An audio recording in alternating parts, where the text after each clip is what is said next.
Well, I'll start by just introducing myself. So I've been at Oregon State University since 2009. And so, I, I guess I took a little bit of a different path where, I just found myself here by student demand, and I've basically had to raise my own salary here. Like, it's not like they were looking to hire a permaculture teacher. It was, a one really bold student. This woman insisted they were going to have a permaculture class at OSU, and I was going to be the teacher. And she got signatures, and she just made this thing happen amazingly. So actually, online courses is kind of how I have supported myself at the university all this time. And now that online courses have blown up so much, and our program has blown up in tandem with the whole thing, we're expanding now. I mean, I'm like having to create new projects and ways to use our money, basically. Like, it's kind of an interesting position. So we're really like looking to do a lot more now than just do the courses, and investigating like, what can we do within the scope of the university, within the confines of how we're able to spend, to utilize our resources. What can we do? So it's a ripe time for permaculture, and I'm definitely feeling it on my end. So but because of that, I've had the opportunity to travel and to get into making like little sort of mini documentaries, you might say. So I'm going to share. I did a whole series, and I'll get into that in a little bit. Traveling through India and showing some of the biggest water harvesting projects there.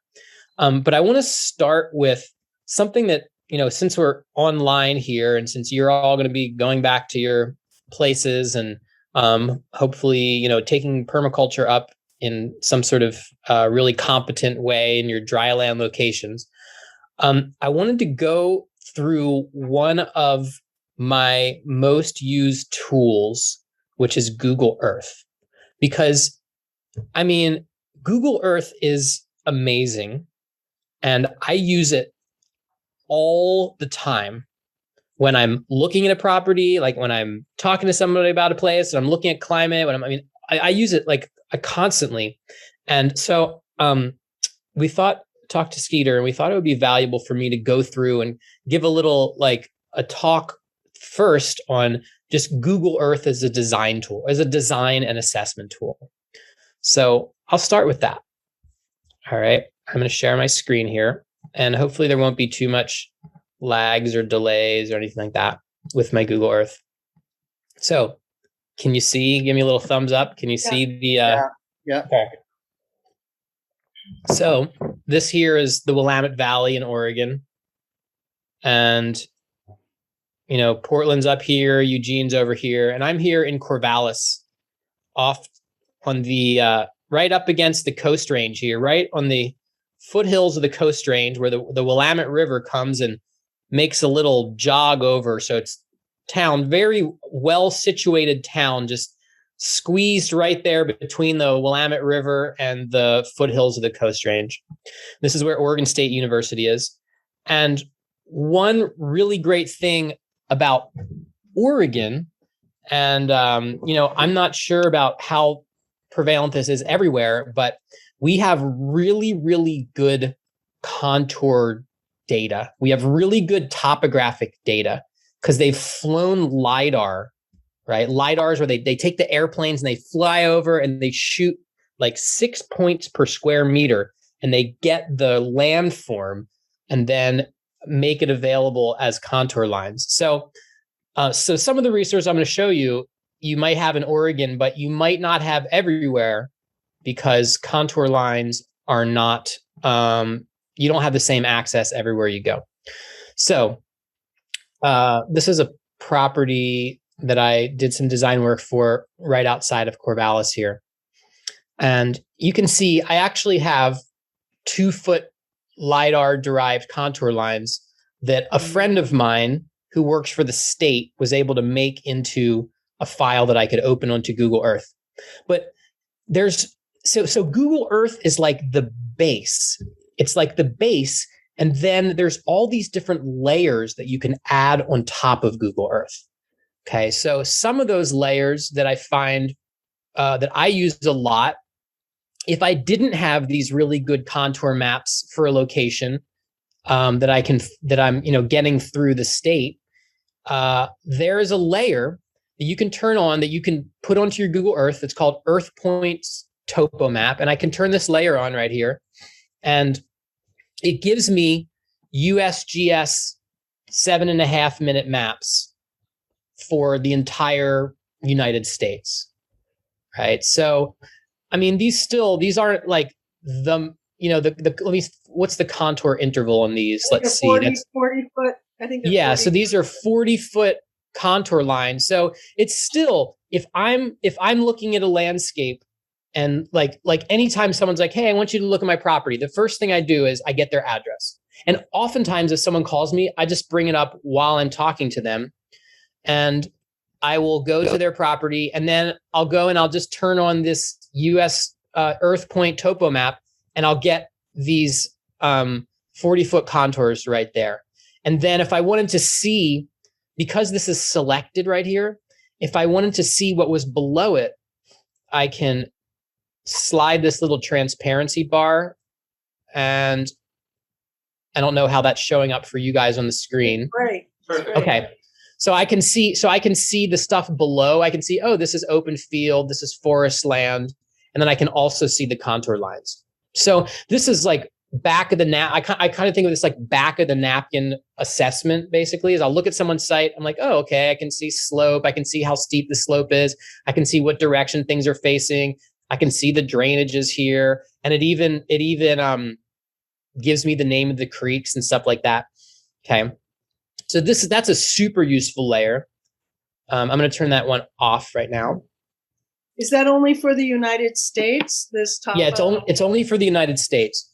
And if I am looking at a location outside the United States that has no contour lines, and actually feel free to throw out questions, because I'm happy to jump around and respond. So I'll show you, if someone gives me an address outside the United States, I will go to Google Maps.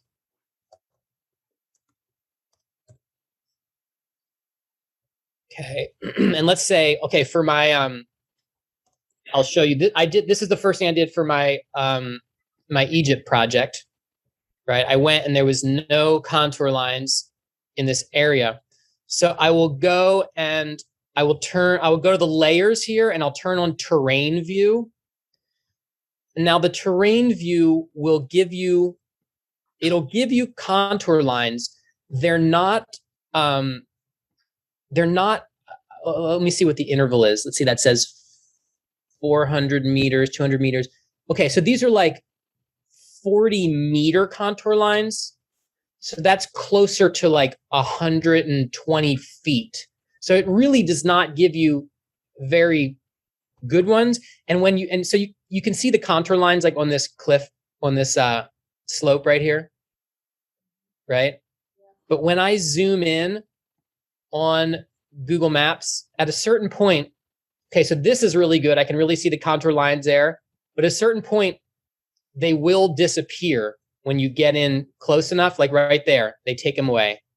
So, and then at a certain point, as you zoom out, they also will go away. So now the contour lines went away. But if someone's sending me a location in a foreign country, at least I know that anywhere on Earth, I can get 40-meter, 40-meter contour lines through the terrain view of Google Maps. So but for a lot of places, that's actually the best you can do. And interestingly enough, that's not enough. Like, you can really, really miss things at that contour interval. And on this project I'm working on in Egypt, the people can get much better contour maps from the Egyptian government. And when what we thought the topography was like based on this interval, when I got better maps from the Egyptian government, I found that I was completely wrong and that there was a lot more going on detailed. So, I guess I just say that to really stress the importance of going through the effort to get the very best contour lines that you can for a location, even if it comes at some expense. So back to Google Earth here.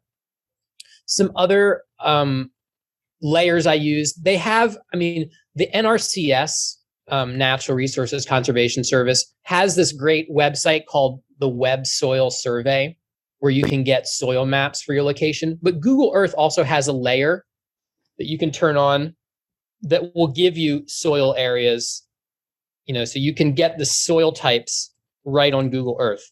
Now, they did not go and then you click on it and it actually tells me the soil. It's really cool. So I go in there, I double click, and it tells me, oh, this is Jury soil, which is a soil of statewide significance. I think it's the state soil. And, and it shows me some data about that just by clicking on the map.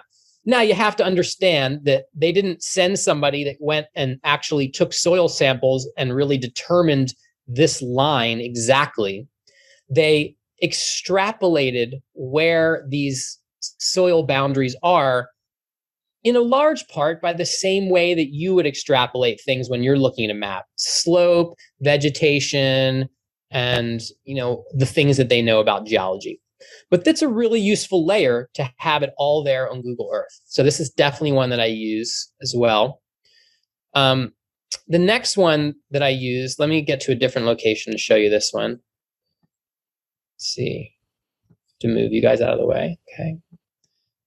Let me get where I can see the Willamette River.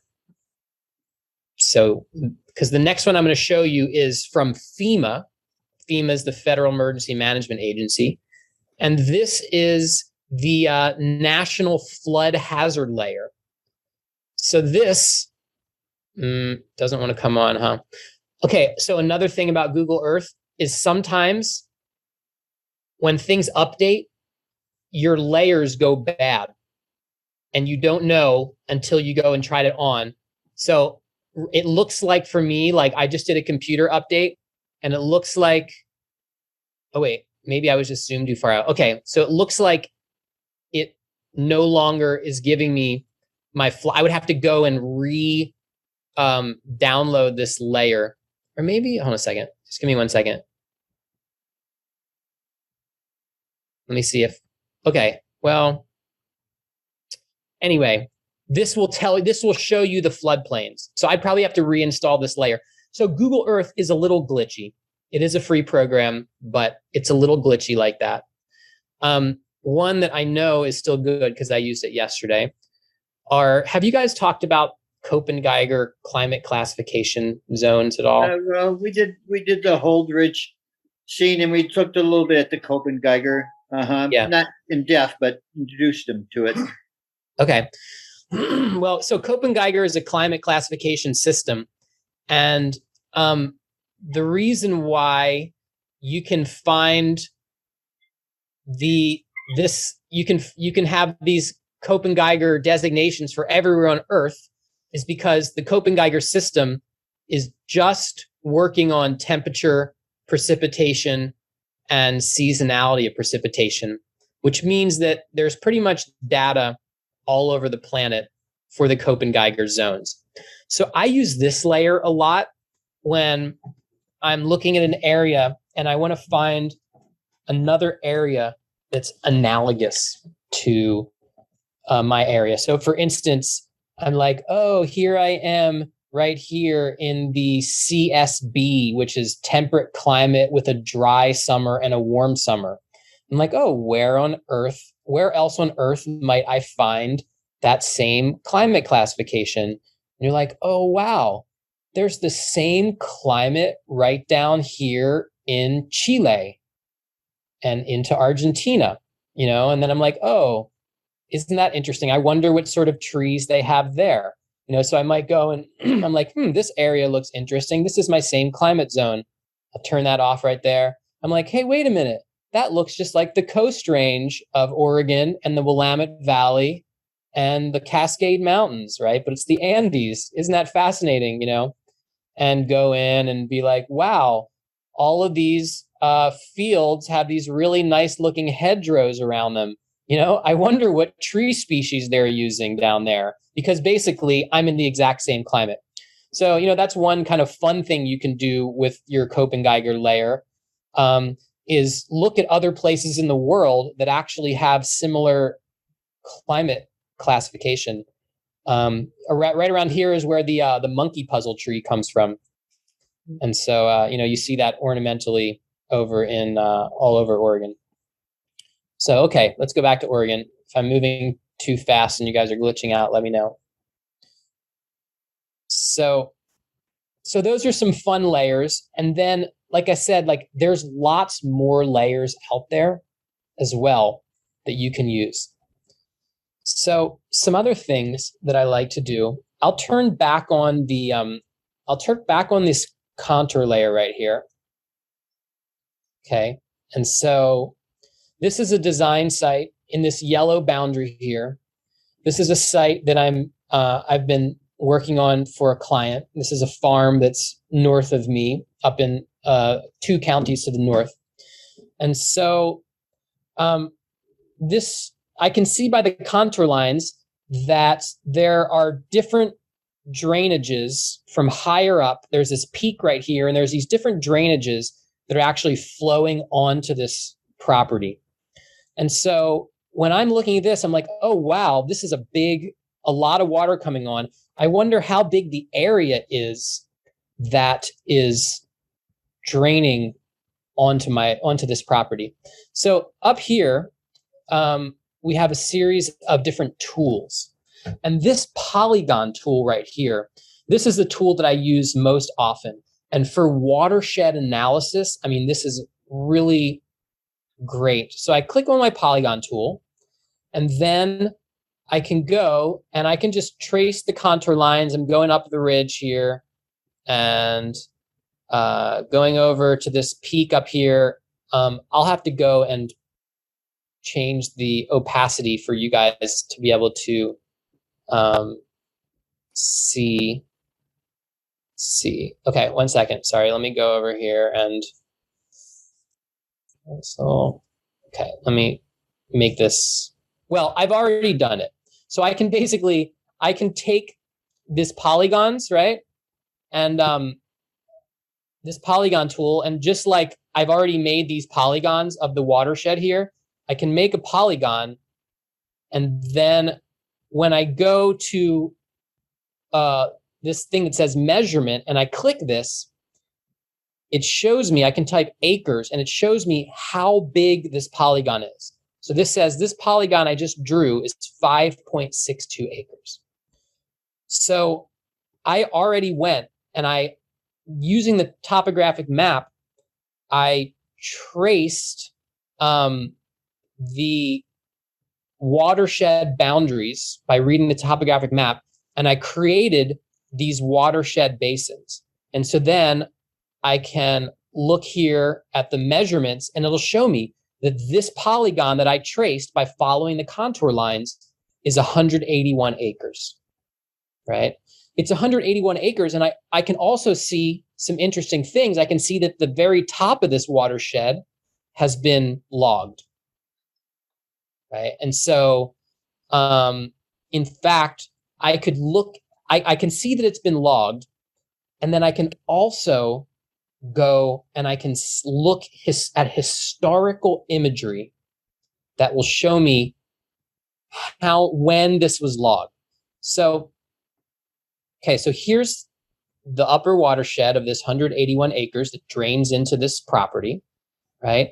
And here we can see this square right here. And this square is a square that of, some sort of management unit, and this area has been logged. So there's another cool little icon up here, and it's a little clock with a arrow pointing. So this is your time travel icon right here.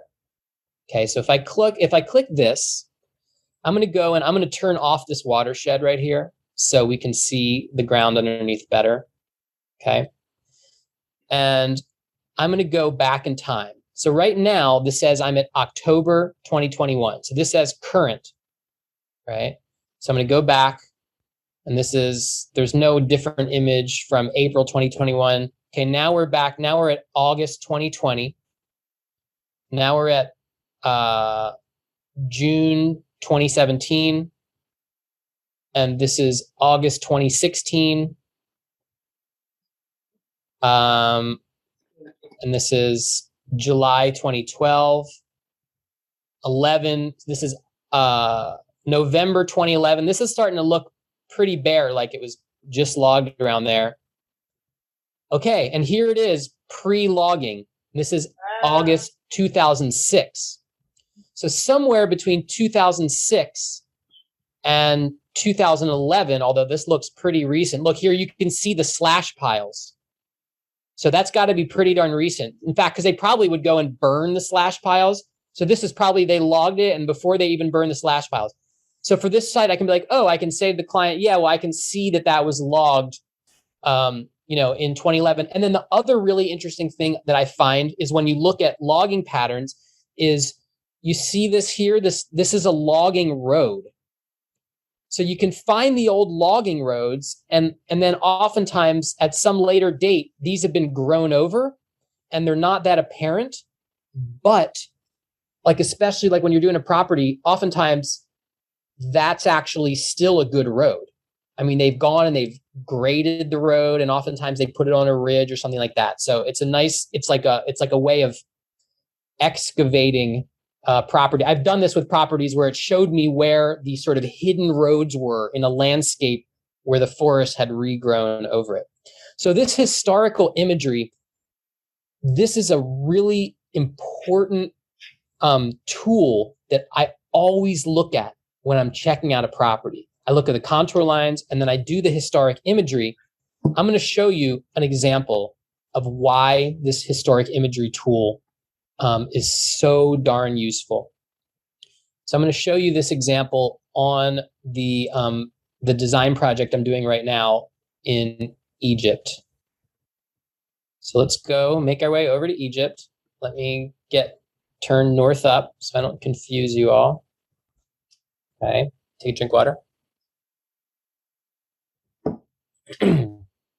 Okay, so the project is here. It's this oasis.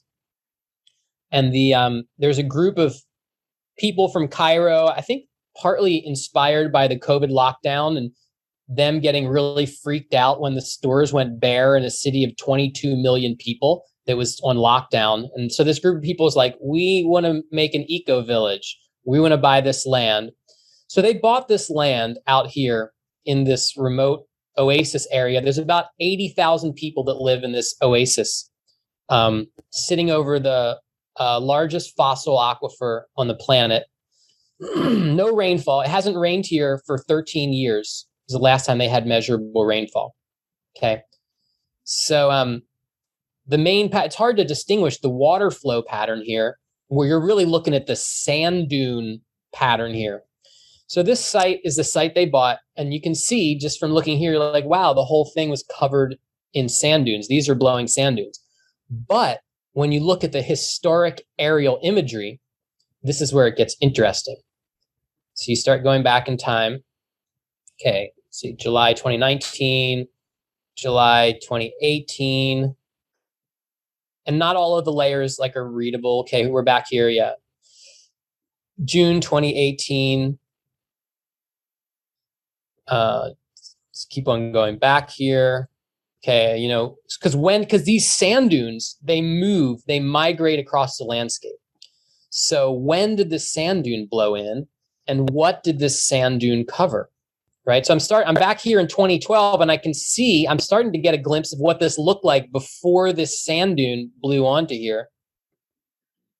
And keep going back, 2010, 2005, something's starting to happen here. I'm starting to see something. And then I go back, I think it's 2003. Yeah. So 2003, there's water, right? Can you see that? This sand, there's water, and there's green vegetation here, right? Prior to, and this is the sand dune encroaching. So that's 2003. And then here we are in 2021, the sand dune's completely covered. So that was very curious, right? You're like, this is something that you never would pick up by doing a site visit, because there's like a 12-meter high sand dune on top of this location. So, it's in a way you have these like NSA spying abilities, right?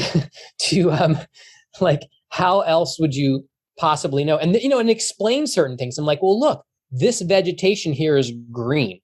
How could any vegetation here be green? Where's this water coming from? Well, it's coming from, and what we actually think is it turns out this is a low spot in the whole landscape, and they're flood irrigating. And so it seems like it's actually water from flood irrigation that's seeping to this low spot. So it's not really like a spring per se, which is actually turns out not to be a great thing, because this is salt-laden water, right? So you have, when they flood irrigate, there's a lot of salt come through. So it actually turns out not to be a wonderful thing. But when I first looked at this, I was like, wow, is there a spring right here? Maybe it's a hot springs, right? Actually, all the water here is hot. The water here comes out of the ground at about 104 degrees Fahrenheit out of this fossil aquifer. So this historic imagery thing is incredibly useful in a lot of scenarios. Okay, so let's go back to our watershed over here in Yamhill County. Okay, so when you press the letter U, it gives you it straightens your view out right there. And there's other things you can do you can also exaggerate the topography. There's a little button at the bottom here called terrain. So if I'm looking at this here and I go and I tilt it, see, another thing, I guess this is kind of answering Penny's question again, is what do you do when you don't have contour information for an area, right? So you can get a sense of the topography just by looking at the view in a tilted perspective, right? So I don't know if you guys, how that's coming through for you guys on your screen there, but you can get a sense like this is a valley here and this is another valley coming through here. So I'll use this just to understand the topography of a place that I can't get contour lines for. And then, but of course, for this site, I do actually have 2-foot contour lines that were provided by the state that a friend of mine was able to show me here. Any questions? Well, I won't go too fast. Question. How far back does this? How far back does the historical record go? It depends on the location. And usually the oldest one has really bad, you can't really see. So this here at the bottom, can you see on the bottom left here? It has a little thing. It says 1985. Tells me this is how far back it goes, 1985. But if I go back to 1985, it's you can't really see much, right? So a lot of times I'll look at like, when's the best, when can you, okay. And then 1994, I can see it in black and white. And then let's see, by 2000, by 2000, still black and white. So of course, this is better in the US than it is for other countries, for most other countries, right? Because we have better satellite data. Yeah, and a lot of places still there's a lot of places on Earth that still don't have very good satellite data. And if you're looking at like a jungle location in, say, South America, you can't really tell much. It's usually pixelated. It doesn't work out very well. So, it depends on the location. And usually, like I would say, the more economically important the location, the better the satellite information is, the better the data is. If there's like coal. There's probably really good satellite data, or some sort of something that people could extract for money, right? Another cool thing is you can add a pathway. Okay, so actually, let me zoom out a little bit and let me do a pathway. So I'm going to do a pathway over the mountains here. So let's do a pathway. And then we'll go pathway from here to here to here. Okay. And then let's see.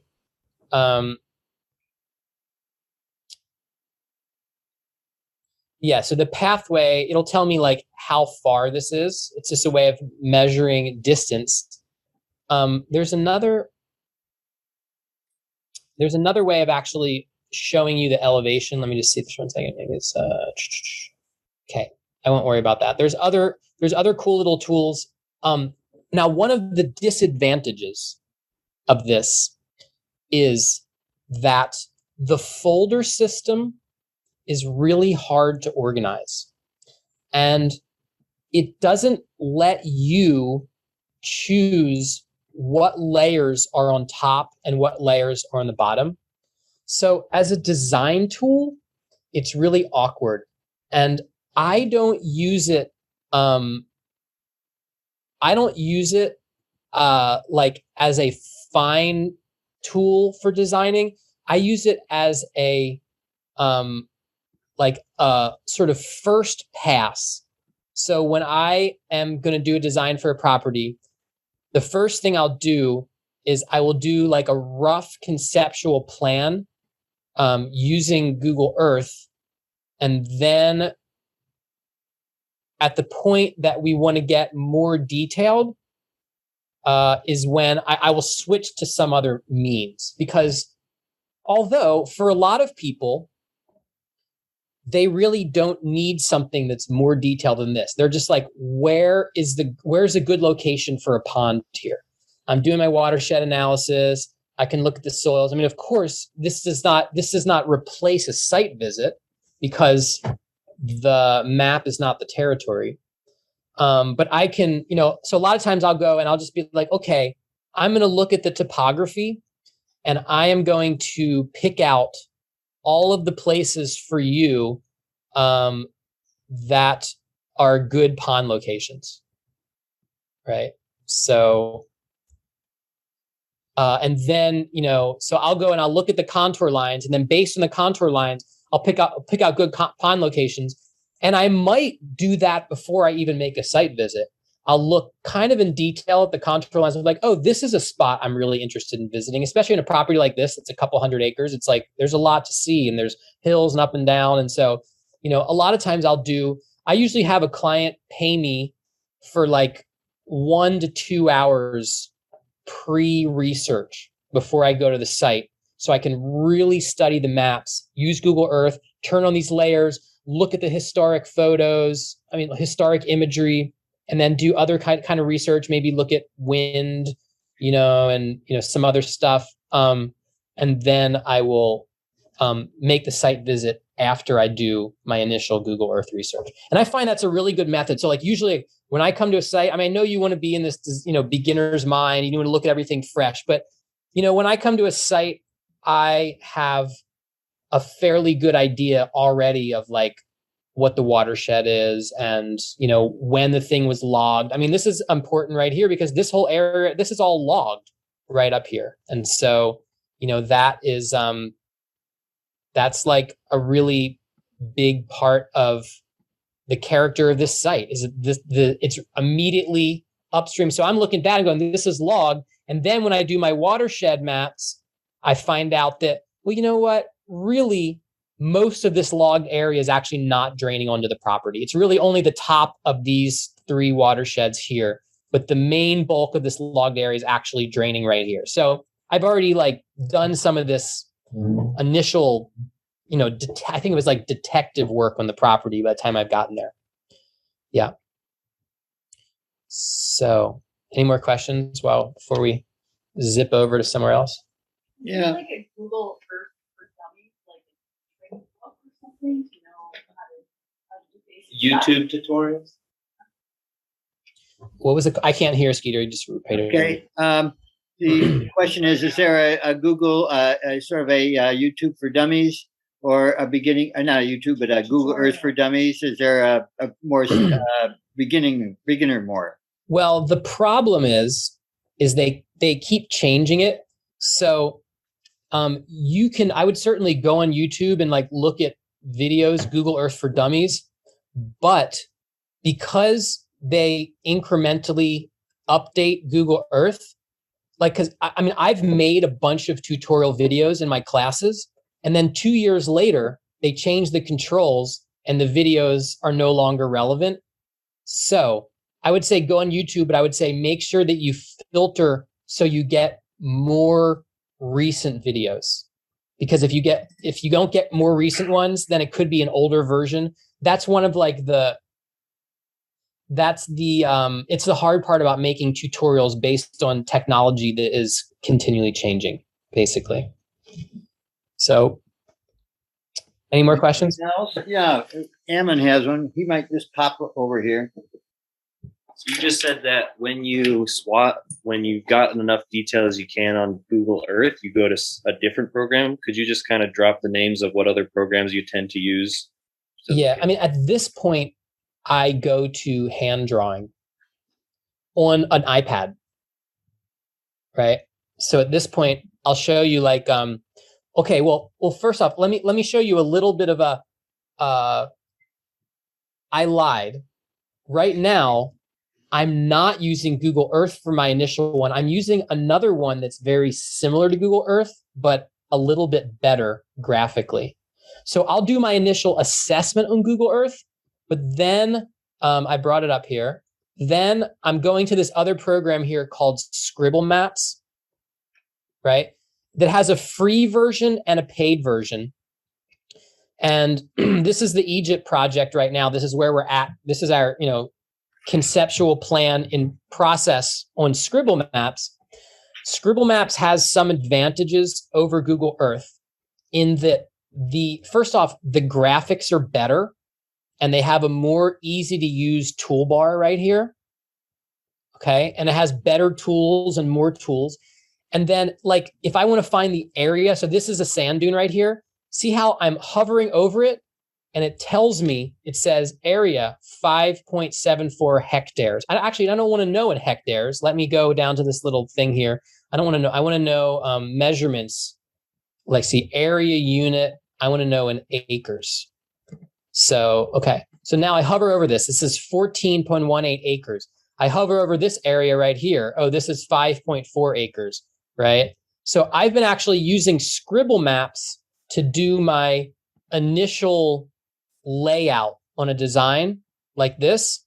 And then from here, because I don't do a ton of design work. Like I usually have like a project or two going. But my work at the university takes a lot of time. So I don't like want to pay for some other programs. So I will go from there. I'll just jump over to like what I'm doing on this Egypt project here. Then I will go and I will actually draw on an iPad using a program called Procreate with an Apple Pencil. And I can take a screenshot of my map right here. I can just take a screenshot and I can pop it onto the iPad and then I will draw over it hand drawn like this right here. And then I will actually do the presentation. I will drop it into Google Slides, right? And so I'll do the drawing on the iPad and I'll drop the drawing into Google Slides, and that's where I'll do my layering, right? And on the iPad, I'll do everything in layers. See, the key is, the reason why I don't do this, I used to do everything hand drawn. I love hand drawing, right? It's super fun and I get a lot out of it. I love sitting there with the pad and I don't like much more than I love staring at the computer screen. However, if you do it on a computer, it's much easier to make revisions, right? So when I'm drawing on an iPad, each of these different elements I can do a different layer. So, I mean, I'm obviously not showing you my iPad. I'm showing you like the finished version, but I'll have layers where I can click off and like these roads disappear. I can click off and on and all the trees disappear. So these clients, for example, are extraordinarily fickle, right? Like it's like they keep changing their mind and new information, and they're just always going back and forth. And like everything I've done, it's a little frustrating. It's kind of a classic, like, oh my God, I thought this was going to take me this much time. And like, you guys are just keep changing things. So the fact that I have different layers, the fact that on this thing right here, I can move things around. I just took my entire old design and I shoved it over here next to it. And I started reworking it after we got some better contour, topographic information. So yeah, so I use the Scribble Maps or the Google Earth. I mean, I've certainly done a lot of designs on Google Earth, but I use the Google Earth or the Scribble Maps initially, and then I jump on to drawing on the iPad. And then for my presentation report, I use Google Slides like you're seeing here. So here, like I'll illustrate, like this is an illustration I did on the iPad, and I'll put it in, and then I'll do all different ones, and then I'll do the text on the Google Slides. So does that answer your question? That was the best answer you could have given. Thank you. Good. That's my what's the easiest way to do something without paying a bunch of money for programs? People like when I worked in a landscape architecture office, I used AutoCAD. I learned how to use AutoCAD. AutoCAD is so crazy complicated.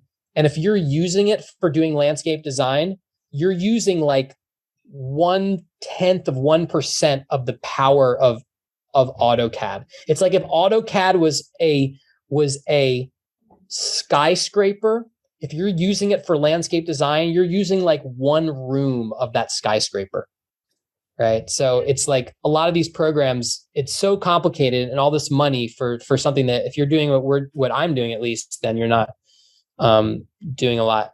While I'm on this right here, I want to show you one thing. I use Penny Adobe. has something. Oh, sorry, go ahead. I use Adobe Illustrator, and it's expensive, but it's not as smart as AutoCAD. So you don't have to undo a bunch of things, and it doesn't try to automatically figure things out that you don't want figured out. It's just a pure graphics program, and it interfaces with AutoCAD, with engineering software, but it's spendy. I think it's about almost a couple $100 a year. You have to subscribe to it. Do you have any recommendations for maps that show hydrology that you like? The best maps I've seen that show hydrology are usually through a county. So the very best maps typically that you can get for an area are usually provided by the county. So this is where it really differs what county you're in and what the resources of your county are. But like my county has a great interactive mapping service that I can type in, and it has like lots of hydrology layers. It shows me where wetlands are, shows me streams, all kinds of stuff like that. So I don't know of a really good like national or international hydrology map, but locally, that's usually where where I've at least found the best stuff, as well as that's also where I found the best contour lines is usually through the county. But then you get the economic disparity of, like a county, say, I live in a county that invented LiDAR. LiDAR was invented in my town. So, like the whole state of Oregon has really good information like that. But I have students from all over the place who they go to their county, and their county, like actually one county north of us has a terrible website where they don't give you any good information. They have a terrible interactive mapping tool. So it's kind of hit or miss. I got my best map so far through the National Resource Conservation Service. They gave me access to a national map, but the county has nothing. Okay. Yeah. Interesting. So yeah, that'll just change where you are. So here's my big plug for really getting accurate contour lines, because I couldn't get good topographic maps from the government of Egypt for this project, right? So we were just like, we're missing something. The client is like, hey, they believe very strongly that the rain is going to shift and the Sahara Desert is going to become wet again, right? I don't know if it's a spiritual belief or whatever, but that's what these people believe. And so they're like, no, we need to think about flood. We need to think about flood. I'm kind of like, we talked to people there, and they said the last time that nobody even remembers water ever moving across this landscape. So, okay, but we don't have good contour lines. So we get this geologist in, this like renowned geologist who can actually get good contour maps from the Egyptian government, because it's because of security reasons. They like do not make good contour maps available. And what they found was that the site basically is sitting in like a hole, this low spot in the entire landscape where really there's this vast amount of land draining basically into this site right here. Point being, if they're at the point, I mean, historically, at some point, there's going to be some big anomalous rainfall here, and you're going to have water moving across this landscape again, whether it's 2 years from now or 1,000 years from now. And so, suddenly, once we had good contour lines, we found, oh, you know what? This is actually the low point in this really vast landscape. And so that changed our entire design. And I felt a little bit foolish. I was like, I didn't see that. Where did he get these contour maps? And they're like, well, you couldn't get these contour maps because the government is very strict about that. And then they went and made a very nice, detailed 1 meter contour map that shows the elevation changes by color. This is like my favorite kind of map, where it's color coded, where you can look and you just understand the topography right like that. So if you can get, someone to provide a map like that, then you're pretty golden. But if you don't have good contour lines, you're like really at a disadvantage, and you have the capacity to make some real errors, like the example I just gave you. So any more questions before we move on to talking about India a little bit? How do you go to it? You had to get a survey. Just a second, Andrew. So, Andrew, I was telling the group the other day that I found some video or YouTube that a guy was explaining the long-term weather changes on the Sahara, and that every couple, I don't know what the periodicity is, but every 5,000 years or so, there's a shift from a drier to a wetter climate. So the mechanism is there, but it's a very long-term time frame. Yeah. And, I'm like, what would that look like? Would it be like the jet stream popping down into the Sahara, And it certainly seems feasible. At one point it was a very wet area, and it might have only been deforestation that helped to turn it into such a dry area in the first place. So yeah, if I find it, I'll send it to you. Yeah, that's really interesting. There's a question about if you can't get good topographical maps from the governments or counties, do you use private surveying, or what do you have? Now people do really good LiDAR surveying with drones. Yeah, that's what So you find somebody who has the right software on a drone camera. I have a former student who does this around here, and I had some people that wanted a more detailed map than they could get from the county, and he came and he did a drone flyover. He had this a camera that was like interacting with his phone, and he just zigzagged the drone back and forth across the property, and he derived these really detailed contour maps. So that's the easiest way. That's like, it was like a surveyor would come out and it would be very costly, and they would on the ground survey the whole site. And surveyors still do that, but now contour maps, there's enough people out there doing drone-based contour map, deriving contour maps with drones, that's I would look around and try to see if you could find somebody. Or from what my student says, it's actually, if you're like a techie person, it's actually not that hard. So there's a drone deploy, which is an app you can use on most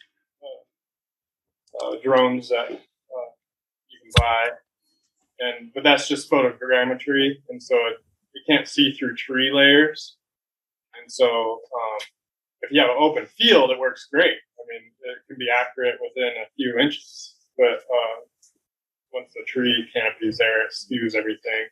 You have to get LiDAR to be able to see through the tree canopy, which is a much more expensive drone, but it's coming down in price. Yeah. You can also have, I used to have one, and I can't remember what they're called, but it's like a GPS unit that you can stand in a place, you can actually walk, and you can stand places, and you can bring certain points up to a satellite that you can download to Google Earth. And it's tedious, but you can also do like significant sites or rock outcroppings or special trees, and you can locate onto Google Earth a bunch of things from a gizmo you hold in your hand.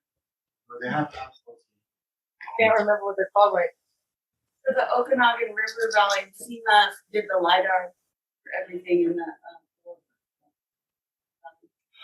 Are you picking up this conversation, Andrew? A little bit. I'm trying to hear. Talking about, going like with GPS and stuff.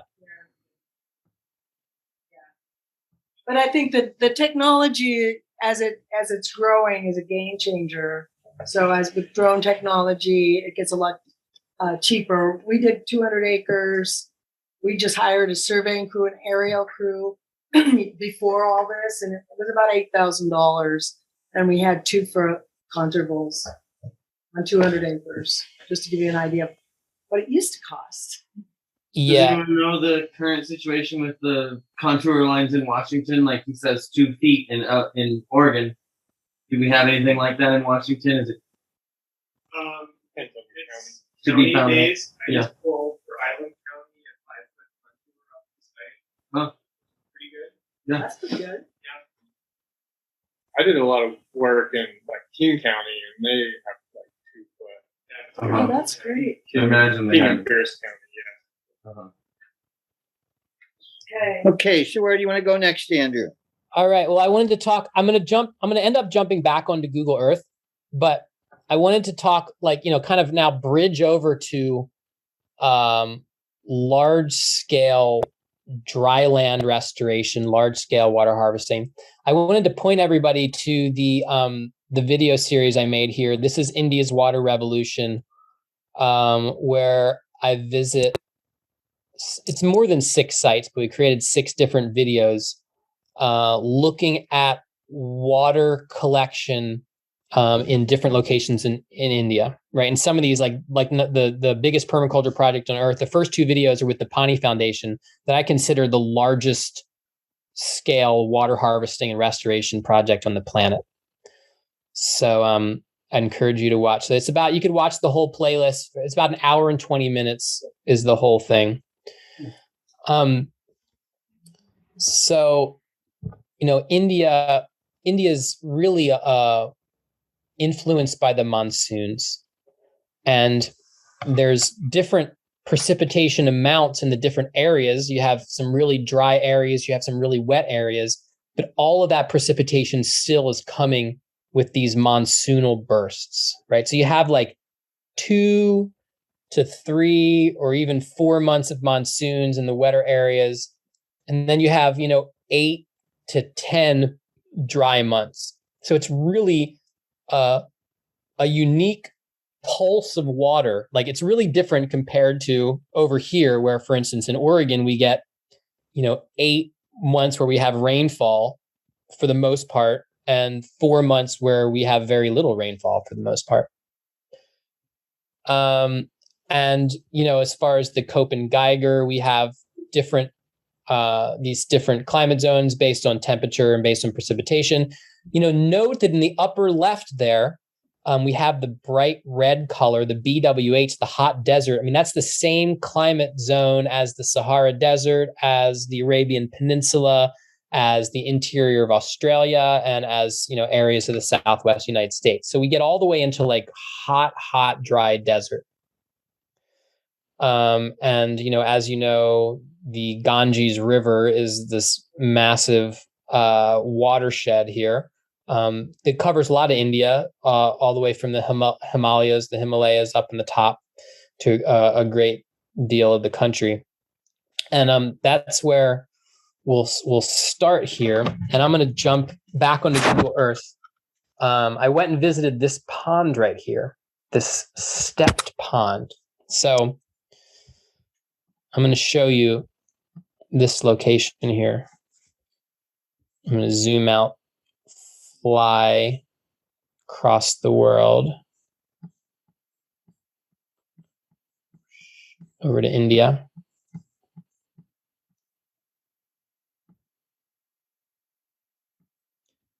Okay, so the Ganges watershed, right? This is Bangladesh, the Ganges and the Brahmaputra rivers, and you can see this is pretty darn green in here. But even just as we get out a little bit, we enter this much drier area that gets less rainfall here. And so there's this organization called DRCSC, this guy Ardendu Chatterjee, and they are a Gandhian-based aid organization. I'm going to flip this upside down so the water is flowing down. Okay. So the pond that we just looked at in that image is actually this right here. And so, what they're doing, this is the catchment area of that pond, this little forested area. So what they're doing is they're making a small ponds that are collecting the runoff, because there's runoff everywhere, because the monsoons come. When they come so intensely hard that it's hard to find anywhere that there is not runoff in the landscape during the monsoon periods, right?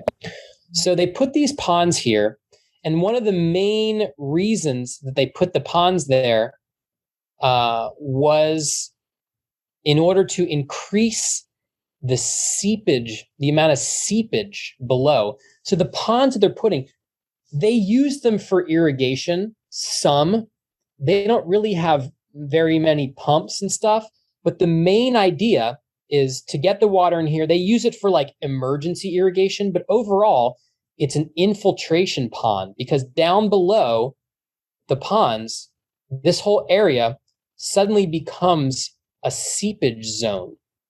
So prior to putting the ponds in right here, they could only plant one crop in a year when the monsoons came. And these are very poor villages. These are tribal people. So they're like the bottom of the social ladder, basically. And like, they're not even Hindus really. So they're like, they sort of just forget about these people. Like, they're given very little services. So, if the rains fail and they can't plant their crop, they basically like have to leave. And they'll have to go to like Kolkata, a city of 14 million people, and live in the slums there and work, or they'll have to just become migrant farm workers until it rains again and they can go back and plant their own crops. So when they put ponds like this in, and it slows the duration of the water and it creates this seepage zone, the effect is that not only can they plant during the monsoons themselves, but then in the dry period, which is December, January, February, because of the seepage, they can then plant a second crop in these areas here. And being able to plant two crops versus one crop is the difference between like having a stable income and stable supply of food and having to leave and migrate away. It's very significant. And so you can see what they're doing is I kind of highlighted everywhere they have ponds. They're doing this all around the top of this entire watershed. They're putting these seepage ponds in, and it ends up creating this whole zone that is doubly as productive. And you can even see the color. You can see how this is like a different color green, right? So, I really love this because it's like one thing, it's like, okay, there's the pattern. It's basically like at, sort of like at the key point, the slope break, right where it sort of drops down into these little valleys here. And then the pattern replicated around with ponds at all of these high points has this cumulative effect where it creates this whole zone that is the basis for economic and food security for this area. Okay. So that was one project I visited. So this is the pond, and they have this pond here that the pond is stepped, right? And I drew a diagram right here for the video. They plant the entire surface of the pond. They plant the berm of the pond. They plant these steps, and as the water level drops in these steps, a new planting terrace is revealed. But because the water level is still right next to it, this planting terrace is sub-irrigated. So as soon as these terraces are revealed by the dropping water, they plant them, and then they don't have to irrigate because the roots get down in, and then the retreating water, the roots sort of follow the retreating water down here. They also have these ramps, so animals can come and drink. See these ramps? Animals can come and drink in the pond. So these are these smaller terraces. You can see this one looks like they're just getting ready, or maybe they just planted it right here and they're going down. And this is all excavated by hand. Okay. They have a bunch of people that get together and they build this by hand, one pot on the head at a time taken out of here, which also means that the embankments are really they're not compacted. Like we would think, like when we're building a pond here, we're like, oh, you have to compact the embankment because the water doesn't really go up against the embankment. The embankment's not like stable like we would build an embankment here that was, going to be given a permit. Like if you're going to build a pond with a permit in the United States, like you better have a stable embankment, basically. But there, it's just more of a pile. Here's another one we visited, which is the same concept. You can see they're standing. These women dug this whole pond, right? The women are the workhorses in India. I mean, I'm not saying the guys are completely lazy, but like there's a lot of guys sitting around drinking chai, and the women are like carrying these massive bundles of wood, across the landscape. So these women dug out this pond, and you can see that the water levels dropped, and these terraces, they're planting mustard on these terraces that are sub-irrigated by the dropping water level. And then on the downside of the pond, this one right here, you can see this is a mustard crop, and then they have garbanzos, chickpeas here, and they can also grow rice. Growing rice is like the gold standard. If you have enough water to grow rice, then your whole economic scene just majorly lifted up based on what you could grow without having the water. So here, these are sub-irrigated because the seepage from the pond, and then they have stuff like hibiscus, growing on the slopes, and they plant because they're not worried about this slope as an embankment. It's actually holding back water. They can plant whatever they want on it. So it's very nice. So Andrew, I was pointing out to the group here that in Africa, especially, there's a lot of rivers where as the floodwaters recede, they're doing the same thing, only it's a long, 100-mile stretch of the river. They'll be doing the same kind of agriculture. Yeah. So, I mean, the whole planting along with the dropping water levels and raising water levels is really, it's really great. I got a question. Yeah, sure. So are spring lines starting to pop up now because of the seepage, and are they seeing more perennial water sources? Yeah. I mean, so now, and if you see the video, I have some footage of the rice paddies now. So basically, they're planting rice in those low areas now. And some of those areas, I mean, I'm not sure if they're all year round wet. I would imagine that are they still wet in like May? That would be a good question. Before the monsoons come. But yeah, I would say, but instead of like saying, oh, springs are popping up, it's more like they now have perennially irrigated fields. Yeah. So it's definitely, the effect is definitely working. Yeah. I'm sure that in some location, there'd be like a spring, but it's a very crowded place. And so almost like everywhere that can be cultivated is being cultivated. Yeah. So let's jump out of here. Let's turn north back to up here. Let's jump over to the state of Maharashtra. Okay, so this is actually, these are the two sites that I feature in the videos that it's your homework assignment now to watch. And this, okay, so this state right here, let me turn on my borders and labels. Okay, so this right here is the state of Maharashtra. And Maharashtra has the city of Mumbai in it.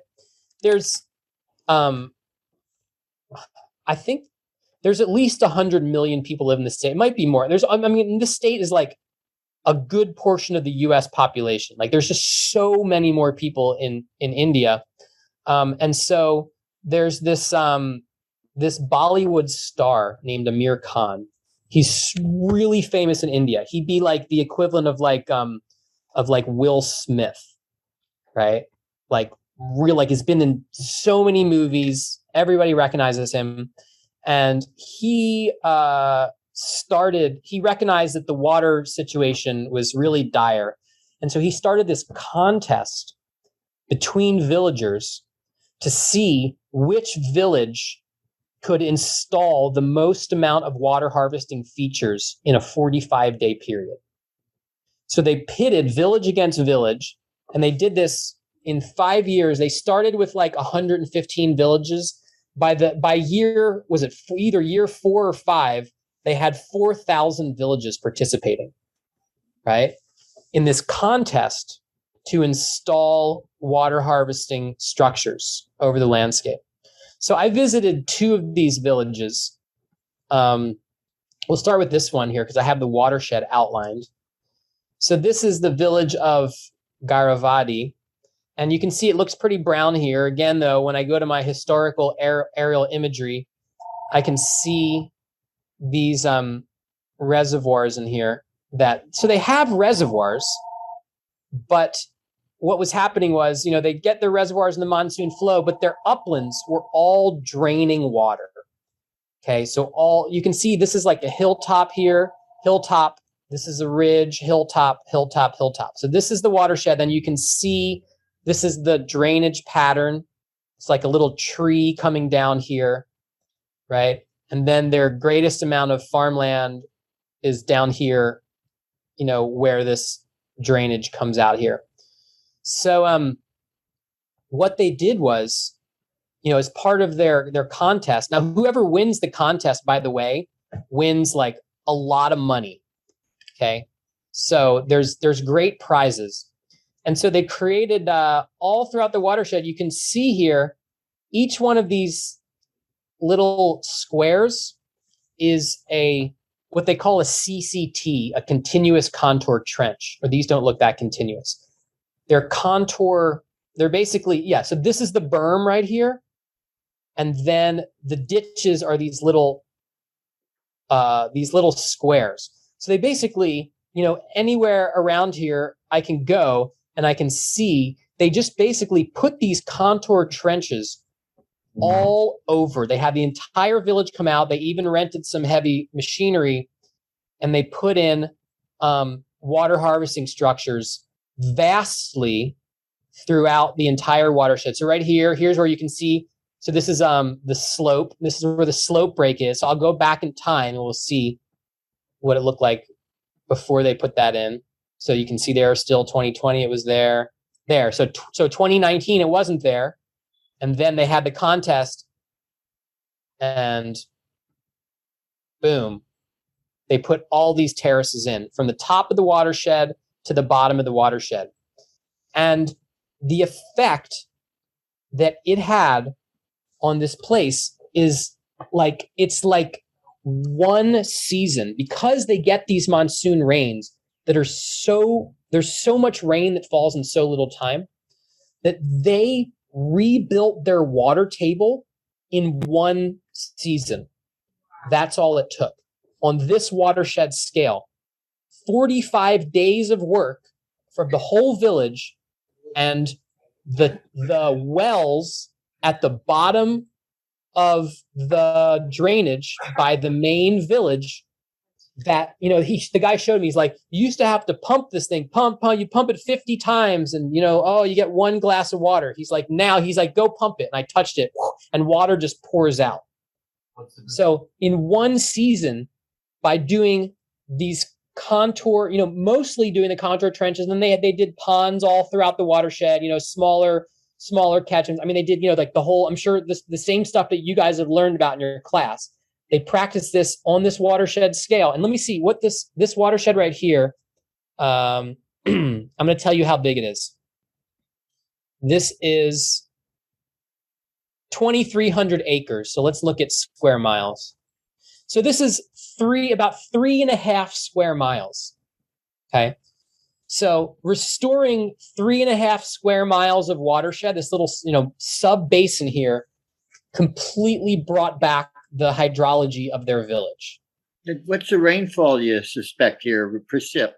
Yeah, so they get about like 300 to 600 millimeters per year. So 600 millimeters is about 20. So they get like, you know, 10 to 20 inches, depending on. Semi-arid still. Yeah. It's semi-arid. It's a little subhumid a little bit. Yeah. But that's all, but all of that is in like 2 months. And then it's bone dry the rest of the year. So one of the things I'm super excited to hear about this, Andrew, is that all those villages that lost the competition all gained water harvesting structures. So that guy really knew how to leverage his money. Yeah. It's the only competition that there are no losers. Yeah. Nice. Yeah. Now, actually, let me jump to a more arid climate. And I'm not showing you, this is not the competition. This is a different organization that is a Gandhian-based organization that has been working in Rajasthan for since the 80s, the early 80s, right? So you can already see. So this, remember we looked at someone's just trying to call me. It's probably like my son, but I'm just gonna have to ignore that. Sorry. You can see you saw on the Copen-Geiger map, you saw that this is hot desert climate, right? Here's Pakistan right here, okay? And then this is Rajasthan. It's called the Thar Desert. This is actually the most densely inhabited desert on the planet, okay? 20 million people live in this area. And here they get more like, you know, between 6 and 10 inches a year, okay? So this is more like pretty darn arid. It changes, you know, as you get this direction. But here, so when you zoom in right here, this satellite image was taken during the dry season, 11/20/20. But you can already see the green. Okay, can you pick that up on can you see the green here? Yeah. Okay. Anything you see that's green is irrigated field, right? And anybody that's irrigating in November is irrigating because they have groundwater. So this, you can see right here, this is satellite scale results of the project, of the organization that I'm going to show you here. I zoomed in on like one site right here, but I could zoom in anywhere and I would have a similar viewpoint of their main strategies here. So this is like, this land is kind of broken up by these rocky outcroppings here, and they have wind energy on the tops. That's what these little roads and things are, windmills. And then on the rocks where they can. I'll go back in time and show you this dry. Where they can. Okay, so this is dry here. This is in January of 2019. Probably, yeah, I don't know why it's dry at that point right there. But these infiltration basins, so they basically, on these rocky areas, they build these infiltration basins that when it rains, they fill with water. Okay, so that's to kind of break the velocity coming down the slope. And then right where the slope breaks, before the fields start, they build a wall, right? This is a wall built on contour right here. And that wall, again, the water flowing down off these rocky areas, it hits this wall, and then that wall breaks the velocity, and then it flows into a big swale, right? Like a big sort of on contour swale. Like here we go right here. You can see that swale right there coming all the way across. That's to infiltrate the water, and then they have some way for the overflow to get through. Like this looks like the overflow channel right here. But basically, they take the water from the entire rocky slope, and as much as possible, they get it infiltrated into the ground before it hits the fields. And then they'll have a well somewhere, and they'll pull water out during the dry season to irrigate these crops here. And again, when I zoom out here and I show you this green, the level of green here, this is the work of this organization, Gravis Jodhpur, over about 40 years working with these villages that 40 years ago, before they started this work, if you looked at the satellite image, this would all be brown, right? This is all the water infiltration work for irrigation of those monsoon rains. And so they've built the water table in this entire vast area.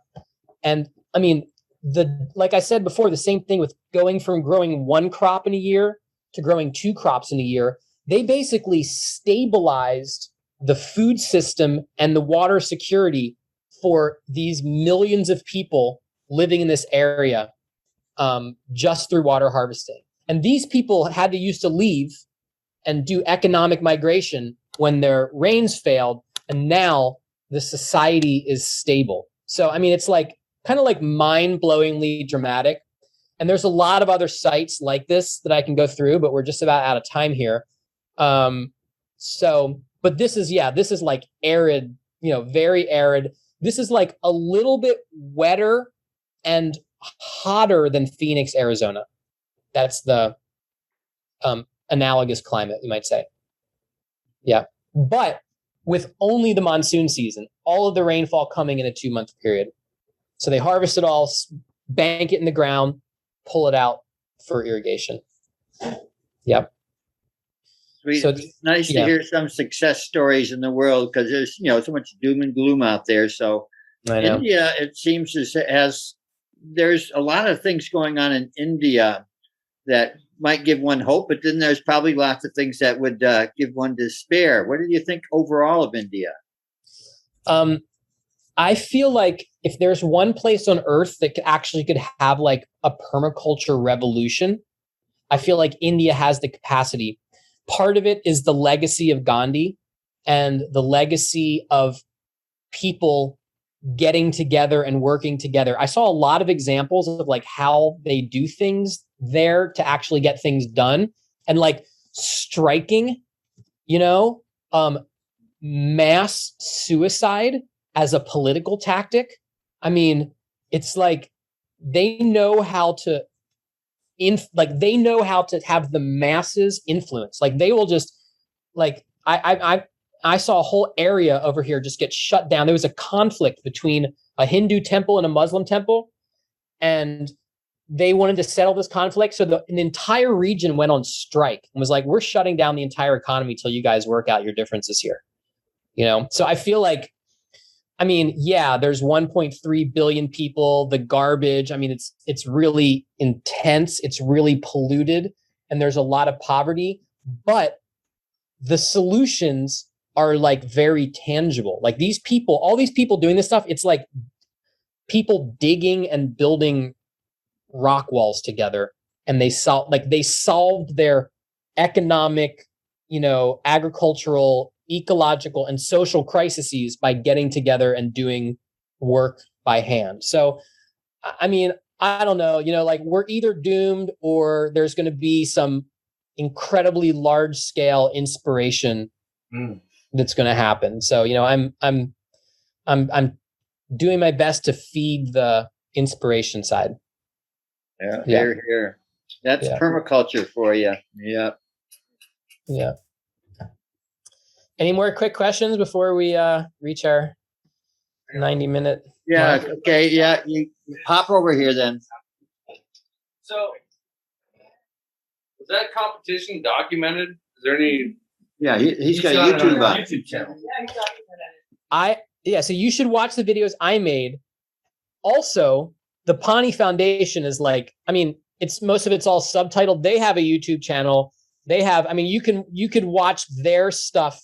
That's how I found out about them. You could watch their stuff for hours and hours. It's very, very well documented.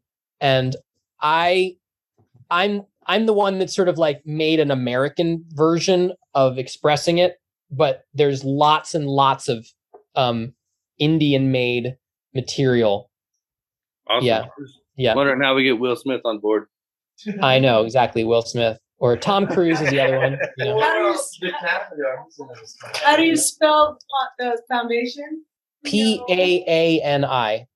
Pani. It means water in Hindi. Andrew, super stoked.